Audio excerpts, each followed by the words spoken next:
అనంత విశ్వ సంపదని ఆకర్షించడానికి మీ ముందుకు వస్తుంది అహం బ్రహ్మాస్మి సాధన 11 డేస్ ఎనర్జీ యాక్టివేషన్ ప్రోగ్రామ్.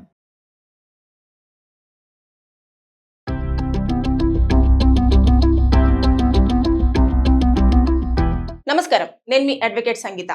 బెంగళూరులో ఏ షాప్స్ ముందు చూసినా సరే నో యూపీఐ ఓన్లీ క్యాష్ అనే బోర్డులు దర్శనమిస్తున్నాయి. ఎందుకు అనంటే బెంగళూరులో ఎక్కువగా బిజినెస్ అనేది ఎక్కువగా జరుగుతూ ఉంటుంది. టర్న్ ఓవర్స్ కూడా ఎక్కువగా కంపేర్ టు అదర్ స్టేట్స్ లో చూసుకుంటే చాలా మంది కూడా అక్కడికి వెళ్తూ ఉంటారు.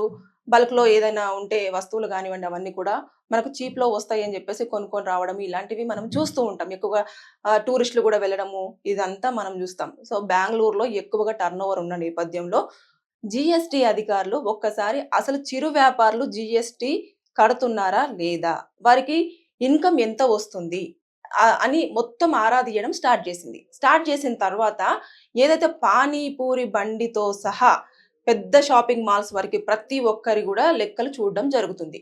జరిగిన నేపథ్యంలో ఏదైతే రోడ్డు మీద పెట్టుకునే పానీపూరి బండి అతను కూడా డైలీ మినిమం ఒక 4,000 to 5,000 అనేది సంపాదించడం జరుగుతుంది. ఈ లెక్కను చూసుకుంటే ఆయనకు ఎవ్రీ మంత్ ఎంత ఇన్కమ్ వస్తుంది అనేది మీరే క్యాలిక్యులేషన్ చేసుకోండి. అయితే ఇది సంవత్సరానికి క్యాలిక్యులేషన్ చేస్తే ఎక్కువగా వస్తుంది, అంటే దాదాపుగా 10 లక్షల పైనే. అలాంటిది ఆయన కూడా జిఎస్టి పే చేయాలి, అయినా కూడా పే చేయకుండా చాలా మంది ఎక్కువగా యూపీఐ పేమెంట్స్, మనం వెళ్ళగానే 10 రూపాయలైనా సరే పానీపూరి తిని వెంటనే యూపీఐ చేస్తాం.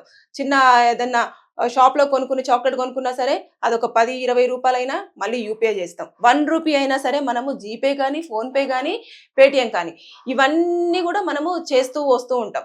ఈ నేపథ్యంలో ఎక్కువగా డిజిటల్ క్యాష్ ట్రాన్సాక్షన్స్ అనేవి జరగడం వల్ల వారి అకౌంట్ లో డబ్బులు పడుతున్నాయి కానీ గవర్నమెంట్ కు జిఎస్టి పే చేయట్లేదు అనేది వారు అధికారులంతా కూడా జిఎస్టి అధికారులు కనుక్కోవడం జరిగిన నేపథ్యంలో ఒకసారి లిస్ట్ అవుట్ చేస్తే మొత్తము 14,000 మంది జిఎస్టి ఎగ్గొట్టేశారు.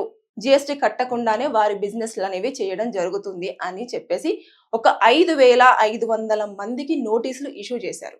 ఇక వెంటనే ఇమీడియట్ గా మిగతా వ్యాపారులందరూ కూడా, అంటే కూరగాయలు కూడా, అంటే టమాటా కేజీ ఎంత, ఒక 20-30 రూపాయలైనా కూడా యూపీఐ, అంటే చిన్న వ్యాపారుల దగ్గర నుంచి వెళ్ళి పెద్ద వ్యాపార సంస్థల వరకు కూడా ప్రతి ఒక్కరు యూపీఐ ట్రాన్సాక్షన్స్ ఎక్కువగా ఎంకరేజ్ చేయడం వల్ల వారు ట్యాక్స్ కట్టకుండా వారు ఇంకా బిజినెస్ అనేది కంటిన్యూ చేయడం అనేది ప్రభుత్వం పైన చాలా ఎక్కువ వెయిట్ పడింది. అరే జిఎస్టీ ఎందుకు కట్టట్లేదు అని చెప్పేసి చూస్తే వారి అకౌంట్లో డబ్బులు ఉంటున్నాయి కానీ కట్టడానికి వారికి అప్లికేషన్ ఫామ్ ఫిల్అప్ చేయడం కానివ్వండి, లేదు అనుకుంటే జిఎస్టీ ఎలా పే చేయాలనేది కొంతమందికి అవగాహన లేకపోవడం కానివ్వండి, ఇలాంటివన్నీ ఉన్న నేపథ్యంలో ఎవరైతే నోటీసులు రిసీవ్ చేసుకున్నారో ఇంకా అదంతా కూడా పాస్ అయిపోతుంటుంది. బిజినెస్ లో వాళ్ళకి అసోసియేషన్ ఉంటుంది, వారందరూ కూడా చెప్పుకోవడం ఇట్లా నోటీసులు ఇష్యూ అయ్యాయి, యూపీఐ పేమెంట్స్ అందరినీ కూడా లాక్ చేసేయండి, ఇంకా మీదట ఎప్పుడు కూడా ఎవరైనా వచ్చి ఇది కావాలి అని యూపీఐ చేయడానికి వెళ్తే ఇంకా నో యూపీఐ, ఓన్లీ క్యాష్ ఉంటేనే మీరు వస్తువులు తీసుకోండి అని చెప్పేసి ఖండిగా చెప్పేయండి అని చెప్పేసి వారి అసోసియేషన్ లో కూడా మాట్లాడుకోవడం జరిగింది. అందుకోసమని ప్రతి షాప్ ముందు కూడా ఓన్లీ క్యాష్ అనేదే మనం చూస్తూ వస్తున్నాం. బెంగళూరులో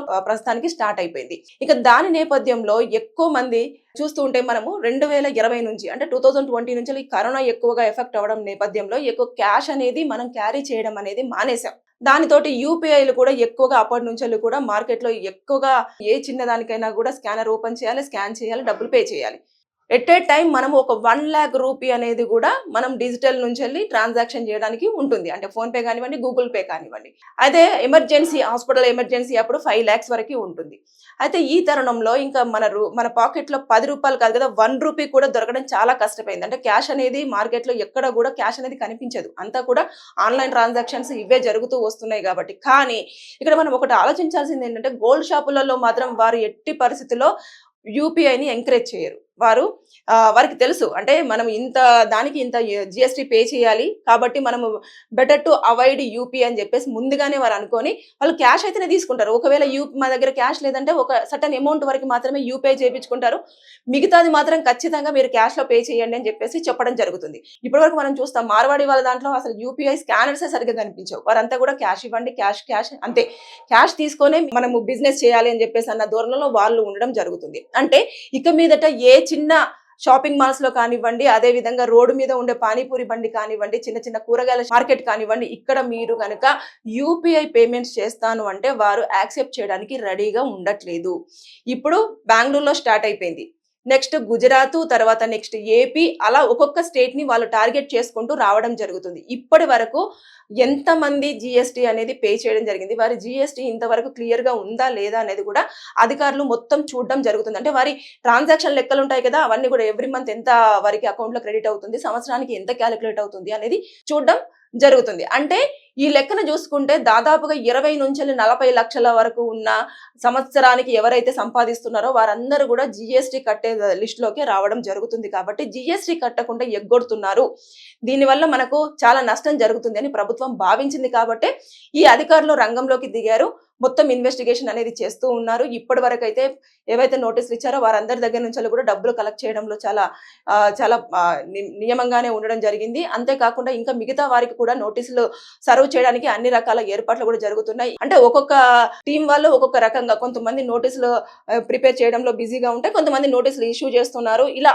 మొత్తం ఎవ్రీథింగ్ మొత్తానికైతే వారి దగ్గర నుంచి ఇప్పటి వరకు వారు అనుకున్నంత జిఎస్టీ వచ్చిందా లేదా, ఒకవేళ రాకపోతే కట్టించుకున్న తర్వాతనే మీ బిజినెస్ స్టార్ట్ చేయాలి అని చెప్పేసి అన్న ధోరణిలోనే ఉండడం జరుగుతుంది. లేదు అనుకుంటే ఇప్పుడు ఏదైతే బిజినెస్ ఉంటుందో దానికి ఇక మీదట మీరు క్యాష్ తీసేసుకోండి, కానీ జిఎస్టీ మాత్రం కంపల్సరీగా, అంటే రోజుకు 5,000 నుంచి 10,000 సంపాదించే వారు కూడా జిఎస్టీ కిందికే రావడం జరుగుతుంది అని చాలా క్లియర్ గా చెప్పడం జరిగింది. ఇక మీదట కనుక మీరు ఏదన్నా షాపింగ్ కి వెళ్తే ఇంకా క్యాష్ అవసరం లేదు, ఏటీఎం అవసరం లేదు, స్కానర్ ఉంది కదా అక్కడికి వెళ్ళిన తర్వాత స్కాన్ చేసి డబ్బులు వేసేద్దాము అని చెప్పేసి అంటే వారు ఎట్టి పరిస్థితుల్లో ఒప్పుకోవడానికి లేదు. ఎందుకంటే రెవల్యూషన్ స్టార్ట్ అయిందని మనం అనుకోవచ్చు. బెంగళూరులో మొత్తం ఏ షాప్ ముందు చూసినా కూడా చిన్న పానీపూరి కానివ్వండి, కూరగాయల మార్కెట్ కానివ్వండి, బట్టల షాప్ కానివ్వండి, ఏ బిజినెస్ చూసుకున్నా కూడా వారు నో యూపీఐ, ఓన్లీ క్యాష్ ఇవ్వండి, మీ వస్తువులు మీరు తీసుకెళ్ళండి అనే ధోరణిలోనే మీరు ఎంత షాపింగ్ చేసినా సరే యూపీఐ పేమెంట్స్ మాత్రం మేము యాక్సెప్ట్ చేయమని చెప్పేసి చాలా నిక్కచ్చిగా చెప్పేయడం జరుగుతుంది. కాబట్టి ఇక అన్ని స్టేట్స్లలో కూడా మిగతా వ్యాపారులు కూడా అలర్ట్ అయ్యే అవకాశాలు ఉంటాయి. కాబట్టి మనకు ఇక మీదట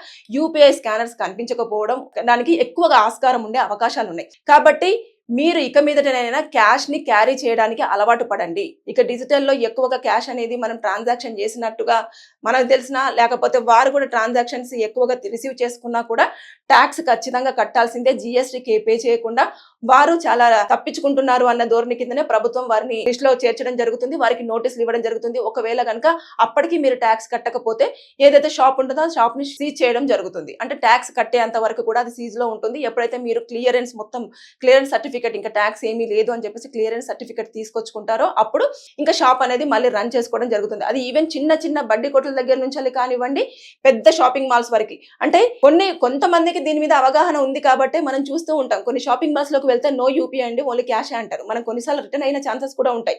మళ్ళీ వెళ్ళి ఏటీఎం కార్డులో డ్రా చేసుకొని ఏం రావాలని చెప్పేసి ఎక్కడైతే యూపీఐ ఉంటుందో అక్కడికి వెళ్ళేసి మన డబ్బులు స్కానర్ తోటి మనం డబ్బులు అనేది వాళ్ళ అకౌంట్ లో జమ చేయడం జరుగుతూ ఉంటుంది. ఇక మీదట మనం మాత్రం కంపల్సరీగా మార్కెట్లో వస్తున్న దాన్ని ఎప్పటికప్పుడు మనము పరిశీలిస్తూ ఉండాలి. వారు ట్యాక్స్ కట్టని నేపథ్యంలోనే యూపీఐ సేవలను మీరు ఖచ్చితంగా కరెక్ట్ వేలో వాడండి అని చెప్పేసి అన్నారు. ఎక్కువగా టర్న్ ఓవర్ జరుగుతున్న వారందరూ కూడా భయపడి ఇక మీదట యూపీఐ పేమెంట్స్ యాక్సెప్ట్ చేయట్లేదు. ఇప్పుడైతే బెంగళూరులో మనం ఎక్కువగా చూస్తూ ఉన్నాము. అది స్టార్ట్ అయిపోయింది. ఒక 3-4 రోజుల నుంచి కూడా మనము అక్కడ ఓన్లీ క్యాష్ మాత్రమే చలామణి అవుతుంది. ఇక్కడ కూడా అది త్వరలోనే రాబోయే అవకాశాలు ఉన్నాయి. కాబట్టి ఇక మీదట క్యాష్ ని క్యారీ చేసే అలవాటు ఎక్కువగా మనం వెళ్ళి డబ్బులు డ్రా చేసుకొని పర్సులో మినిమం అన్న డబ్బులు పెట్టుకొని క్యారీ చేస్తే అన్ని రకాలుగా బాగుంటుంది. ఎప్పుడైనా ఎమర్జెన్సీ టైంలో మనకు అవసరమయ్యే ఛాన్సెస్ ఉంటున్నాయి.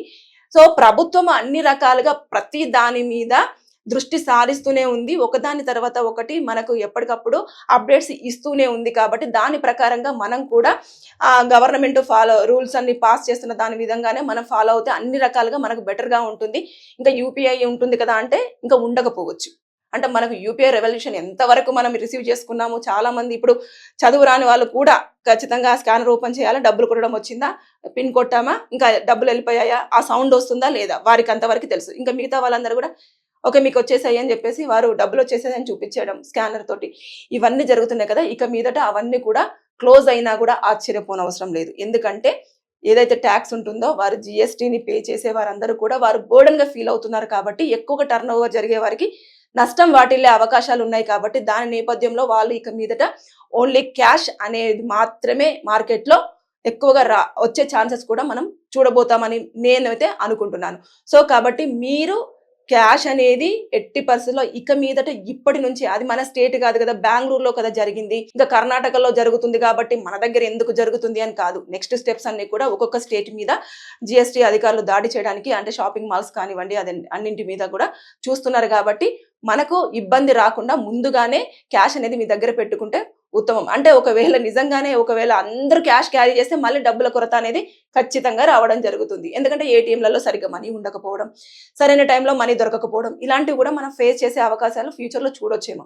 రేపటి రోజుల్లో యూపీఐ పేమెంట్స్ మరి ఇంకేమైనా సవరణలు చేసేసి ఇంతవరకు అమౌంట్ అనేది మాత్రమే మీరు తీసుకోవాలి, దాని తర్వాత నెక్స్ట్ మీరు ఇంత అమౌంట్ అయితేనే జిఎస్టీ పే చేయాలని చెప్పేసి ఒక నిబంధన పెట్టింది కదా, దాని ప్రకారంగా వారికి ఏమన్నా వెసులుబాటు ఇస్తుంది ఏమనేది కూడా మనము వేచి చూడాల్సిన విషయం. Thank you.